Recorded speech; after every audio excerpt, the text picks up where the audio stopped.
Olá, Rotinas Trabalhistas. Vamos conversar um pouco sobre a decisão liminar prolatada nos autos da ação declaratória de constitucionalidade 6363, em trâmite no Supremo Tribunal Federal, face à medida provisória 936/2020. A decisão foi prolatada ontem, relator ministro Ricardo Lewandowski, que, em interpretação conforme a Constituição, ele modula o artigo 12 da medida provisória 9.036/2020, condicionando ou suspendendo a validade dos acordos escritos para redução de jornada e de salário e para a suspensão do contrato de emprego, a manifestação do sindicato da categoria profissional do empregado. O que é na prática? O que é que essa decisão diz na prática? Ela suspende a eficácia desses acordos escritos. Agora o empregador ele terá de informar ao sindicato, no prazo de 10 dias, a realização desse acordo escrito, e o sindicato, por sua vez, se ele não concordar com o acordo escrito, ou ele abre negociação coletiva, ou então ele simplesmente fica silente, fica omisso, ele não se manifesta, e na ausência de manifestação do sindicato, será interpretada como anuência à realização do acordo escrito. Essa é a decisão liminar prolatada pelo Supremo Tribunal Federal. Vejam bem, isso não é nenhuma, eu posso dizer, não causa surpresa para os operadores de direito do trabalho que o Supremo fosse se manifestar a respeito dessa possibilidade de redução de salário e jornada mediante acordo escrito. Nós temos o artigo 7º, incisos 6 e 13 da Constituição Federal, que somente permite flexibilização, no caso aqui, flexibilização para reduzir salário e jornada mediante instrumento normativo, ou seja, acordo ou convenção coletiva de trabalho. Participação obrigatória do sindicato, portanto. Então, o Supremo foi instado a se manifestar e modulou esse artigo 12 nos termos da Constituição Federal. O que me causou surpresa foi a questão do acordo escrito para a suspensão do contrato, que também entra nessa modulação quando eu não vejo no artigo 7º da Constituição Federal nenhum impeditivo para que norma infraconstitucional, no caso a medida provisória 936/2020, ela possibilite a suspensão do contrato de emprego, especialmente neste caso, onde estamos num período de decretação de calamidade pública, trata-se de norma para fazer frente a evento de força maior trabalhista, e o empregado não ficaria desamparado, pois receberia, nesse período, que seria um período breve, de 60 dias, podendo ser fracionado em 2 períodos de 30, ele receberia o valor equivalente ao seguro-desemprego, no valor de 100% equivalente ao seguro-desemprego, seria esse benefício emergencial para manutenção do emprego e da renda, que seria a ser pago pelo governo federal. E no caso daquelas empresas com faturamento bruto anual acima de R$ 4.800.000, o benefício emergencial seria calculado no valor de 70%, a redução iria até 70%, e no caso o seguro-desemprego teria como base para fim de pagamento do benefício emergencial de 70%, e o empregador, no caso, arcaria com um valor indenizatório de 30%. Mas vejam bem, eu não estou aqui para criticar a decisão do Supremo. O que me interessa são os efeitos práticos da decisão liminar exarada, prolatada pelo Supremo. Efeitos práticos, especialmente para aqueles milhares de empregadores que realizaram acordos escritos desde a semana passada para redução de jornada e de salário ou para suspensão do contrato de emprego, uma vez que a medida provisória 936/2020 está em vigor desde a semana passada. Essa é a questão. Pois bem, vamos lá, vamos ao que eu entendo a respeito disso. Em primeiro lugar, quem tabulou acordo ou convenção coletiva de trabalho para fins de redução de salário e de jornada ou de suspensão do contrato de emprego, quem teve essa cautela nem precisa se preocupar com essa decisão liminar. Só tem de se preocupar a partir da realização do acordo ou da convenção, terá o prazo de 10 dias para requerer ao Ministério da Economia para fins de pagamento do benefício emergencial, tem de ser nesse prazo aí de 10 dias e será pago no prazo de 30 dias a contar da data da realização daquele acordo ou convenção coletiva de trabalho. Por que eu digo isso? Porque o próprio artigo 12 da medida provisória 936/2020, ele condiciona a realização de acordo coletivo de trabalho ou de convenção coletiva de trabalho para aqueles trabalhadores que recebem até mais de 3 salários mínimos e que não têm um diploma de curso superior.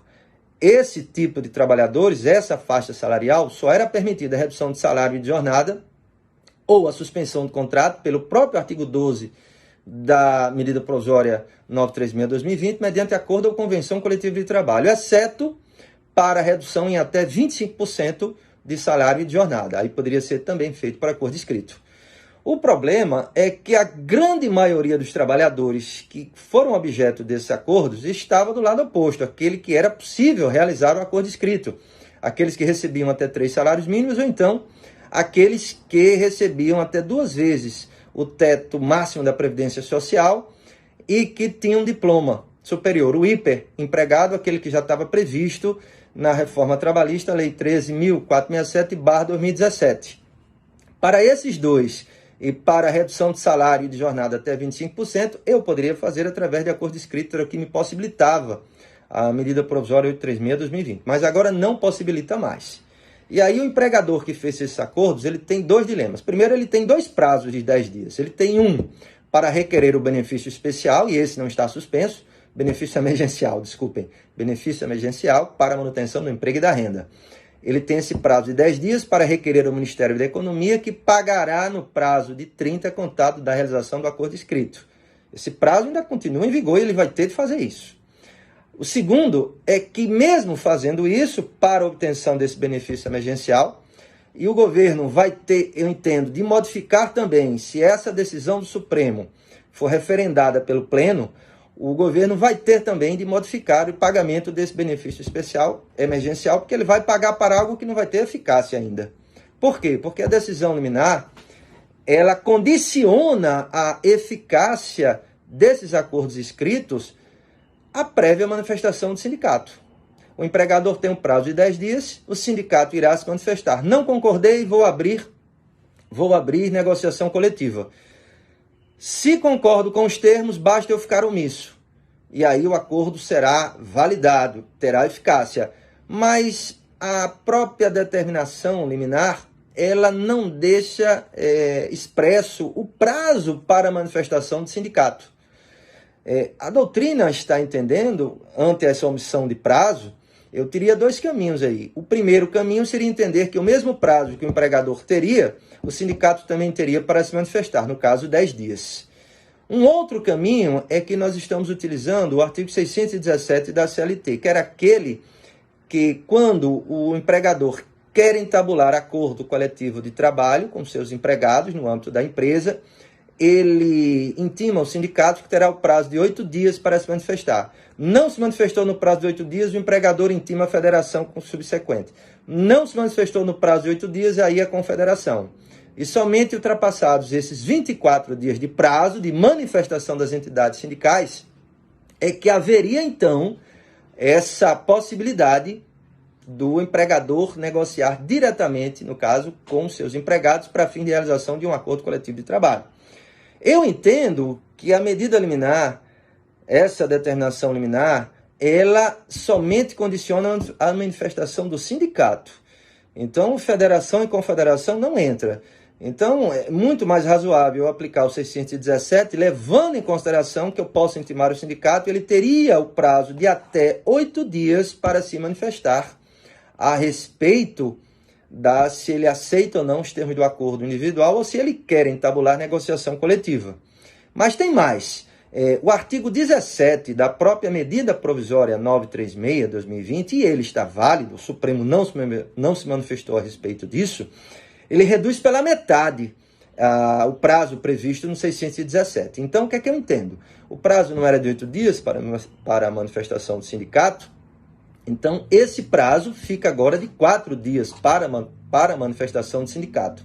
Em síntese, nós vamos aplicar, por analogia, o artigo 617 da CLT em relação a essa manifestação do sindicato face ao acordo escrito, se ele acha válido ou se ele quer entabular negociação coletiva.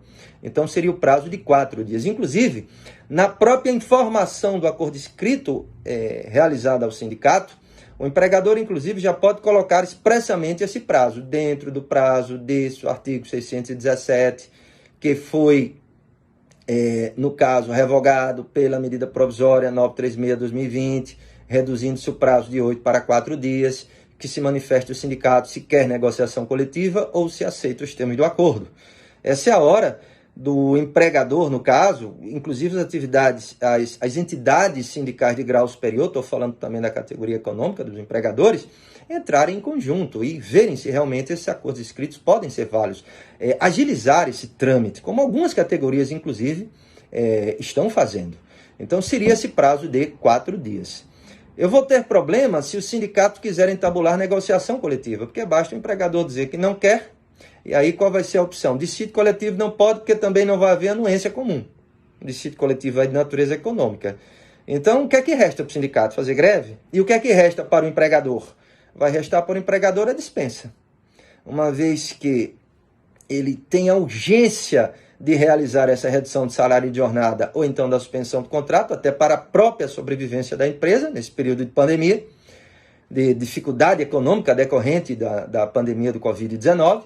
E uma vez ele não fazendo isso, ou seja, o sindicato querendo negociação, ele não aceitando, a saída que se tem seria a dispensa desses empregados. É um efeito malévolo aí dessa decisão que eu acho que pode ocorrer. Então, entendo eu que é chegado o momento de uma conscientização tanto das entidades sindicais, assim como dos empregadores, em relação a dar agilidade aí a esse processo para se cumprir essa determinação prolatada nos autos da ação declaratória 6363, essa decisão liminar. E decisão judicial se cumpre, ela não pode ser simplesmente ignorada. Em síntese, o que eu entendo é isso. Acredito pela aplicação dessa validade, eu acho que o empregador tem de fazer isso. O prazo de manifestação do sindicato, então, eu reputo como sendo de 4 dias. Aplicação na lógica do artigo 617, com o artigo também 17 da própria medida provisória 936/2020, e a decisão só se refere a sindicato. Ela não se refere a manifestação de federação ou confederação. Então, por isso, é o meu entendimento a respeito de como ficam os empregadores nesse momento. Rotinas trabalhistas. Até a próxima. Até mais.